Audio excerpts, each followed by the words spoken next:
Hi guys, it's Ed Blanton, the Social Anxiety Coach here, and today I want to talk about something really important, and that is eye contact.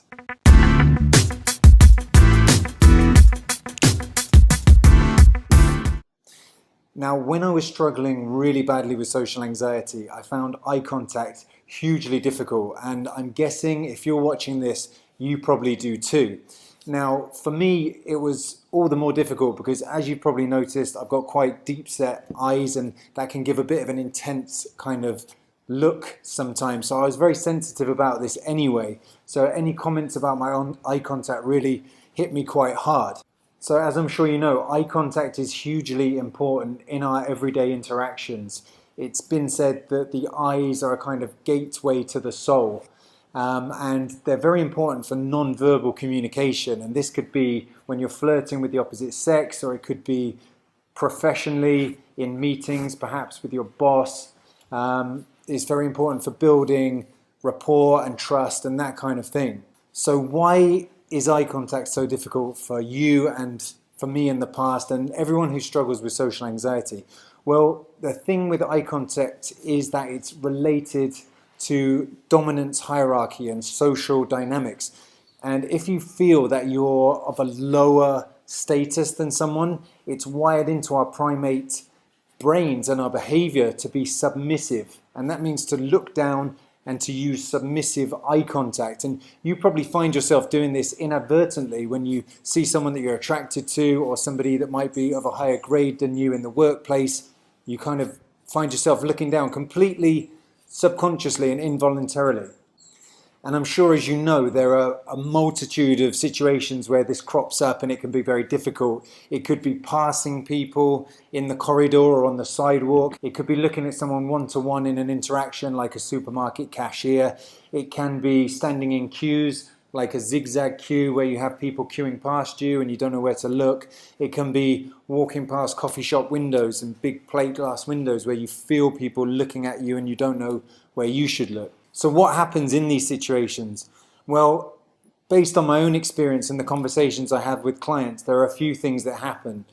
Often as I said, we look down involuntarily, which is that kind of submissive gaze downwards. We look away to try and look away from the thing that we find scary. Often you might also find that when you're very anxious or you see something that's very anxiety inducing in front of you, you get a kind of blurry vision, or you might get kind of tunnel vision as well. So how can we improve these things? How can we improve our eye contact, make it more confident, make it more comfortable? Well, first of all, as I said, the eyes are a kind of gateway to the soul, but a bit less philosophical than that. I think that they reflect what is going on in the mind. And if your mind is quiet and relaxed, that comes across in your eye contact. Whereas when you're feeling anxious and you have all these racing thoughts, that also comes across in your eye contact, and it might be your eyes kind of flicking around from side to side and that kind of thing. So naturally what you'll find is as you become less anxious through some of the steps that I've introduced in other videos, through doing exposure techniques and building confidence, building self-esteem, building your own self-love, quieting the inner critical voices, you will find that your eye contact becomes more relaxed anyway, just because the brain is settling down, so the eyes aren't kind of fizzing all over the place. But there are some specific situations I want to address where I might be able to give you some tips today. So the first situation, which I used to find really difficult and which many of my clients also report that they find difficult, is when you have to pass someone in a corridor or you see someone coming towards you on a sidewalk. And what often happens with people with social anxiety is they often drop their head when they see that threat approaching from afar. And then at the last minute, they might look up or try to look at the object, person, or, but kind of look away or look down at the last minute. And that can come off as very kind of awkward, a little bit unnerving for the other person, and a bit clunky. You can imagine if that was you and someone comes at you with your head down, then suddenly flicks you a kind of nervy look. It's a bit startling. So what I found is that when I saw someone approaching from afar, I would resist the initial temptation to look down. I would keep my head in a neutral position. And this applies to other situations, which I'll come on to in a moment. So with a neutral gaze, you're not staring right at the person, but you continue to look ahead on the way you want to go, whether it's at the end of the corridor or towards the end of the sidewalk. So you're looking there with a kind of soft, neutral focus, and you might keep your head maybe slightly tilted slightly towards them, so that when the person comes within the natural eye range, it's kind of easy just to move the head slightly and acknowledge them and smile if you can, and just give them a nod. So as opposed to being locked in on something, locked down, and then suddenly looking up or looking like that, because that kind of makes the other person flinch a bit, you try and stay more neutral and almost in their gaze of vision anyway, so it's just more natural just to look to them and give them a nod. So that's my first tip for dealing with passing people that are coming towards you. My second piece of advice is, if you're speaking to groups or doing any kind of public speaking, I found in this situation, because there's so much going on and I'm in such a fight, flight or freeze situation, I would just be looking there and it was all a blur. It was literally blurred. I couldn't actually focus on anything and I was just getting lost.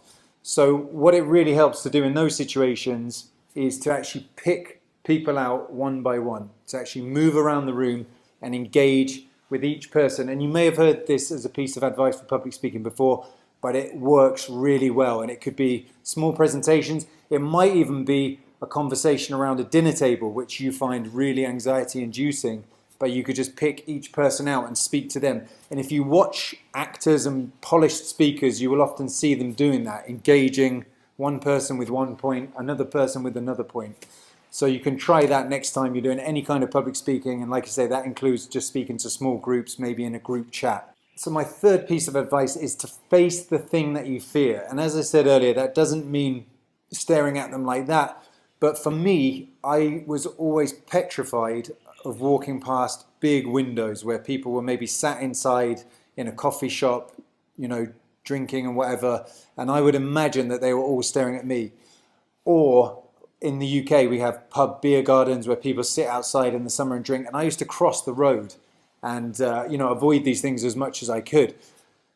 But that is just avoidance. And as with all things with social anxiety, it really helps to face your fears, literally and figuratively. So in this instance, if you're walking past a big Starbucks window and you imagine everyone in there is looking at you, but probably they're not, but you do still find a lot of people do tend to just stare out of maybe their own insecurity or for whatever reason, absent-minded staring or whatever it is. So I would suggest that you just gently turn and take in some of that. I'm not saying pick somebody out and stare right at them, but just kind of have a soft gaze into the window. And you will find that it sometimes reminds the person that is rudely staring just to look back. And it takes that power back to you. And I've found this very, very important, and I've spoken to my clients about it. And the gaze is a very, very powerful thing. And if someone's staring at you, you can feel very observed and looked upon. But if you turn that back, you regain the power and kind of push a force field outwards, so to speak. So another thing to do is to use a soft gaze. And often when we're very anxious, we get very focused and we can have a very harsh kind of staring gaze. And what it really helps to do is if you try to soften your gaze, so it almost takes it in like a blurry camera filter, and you try and take in the whole thing. And this can be when you're speaking to people one-on-one, instead of staring right into their eyes, you might just try and sort of focus more on the general area of around the eyes. You're not staring right into their eyes. You might even be staring around different parts of the eyes, maybe just below, maybe in between, but it's kind of a softer gaze which takes in the whole face. And I found that very helpful. It applies one-on-one. As I said, it can also apply if you're looking into a shop window, but just a kind of more gentle gaze which takes in everything. And as I mentioned in my first example, I talked about neutral head position. And this is really, really useful. Like if somebody's passing you, as I said, but also maybe you're in a queue at the post office or at the airport where you get people zigzagging around.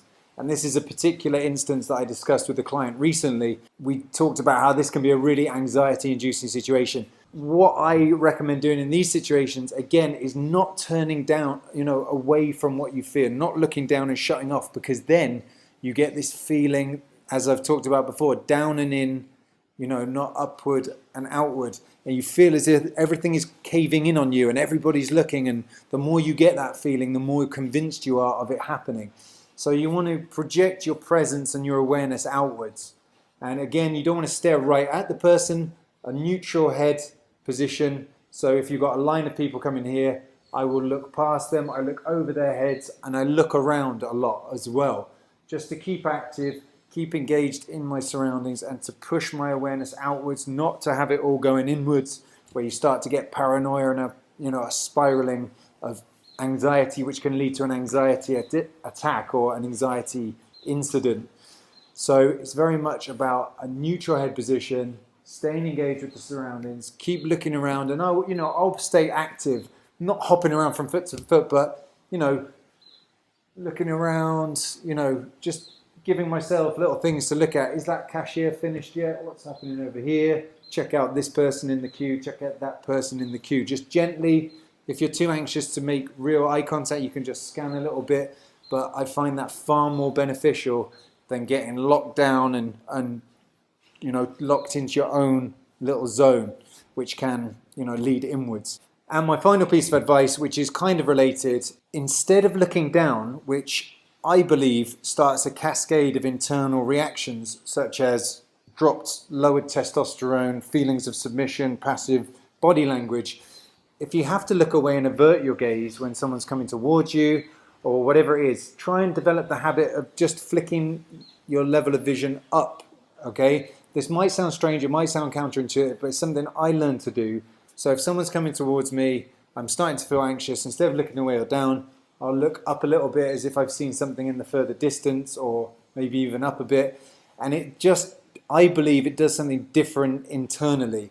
It doesn't give you that like, oh, I'm submissive. It's like, okay, I might not be engaging with you, but this is more positive. It feels more positive, you're upwards. And I believe that it creates a different reaction in the body language and in the internal hormonal chemistry and things like that. So just to recap really quickly, your eye contact will improve as you naturally build self-esteem and the mind quietens down and you find more inner peace, and that will then be reflected in your eyes. Secondly, you can use neutral head positioning, whether it be on the sidewalk or with people coming towards you. Don't get locked down, try and stay engaged. Try to face the things that you're afraid of. Again, not maybe staring, but in a kind of expansive way with an expansive view. You can employ a soft gaze when you're looking at people, when you're looking at them one-to-one. Try and take in the whole face and try to build the reaction of looking upwards rather than downwards. So that's everything I've got for you in today's video. Please make sure you subscribe to the channel here and check out our other videos up here, and I'll see you guys all in the next video.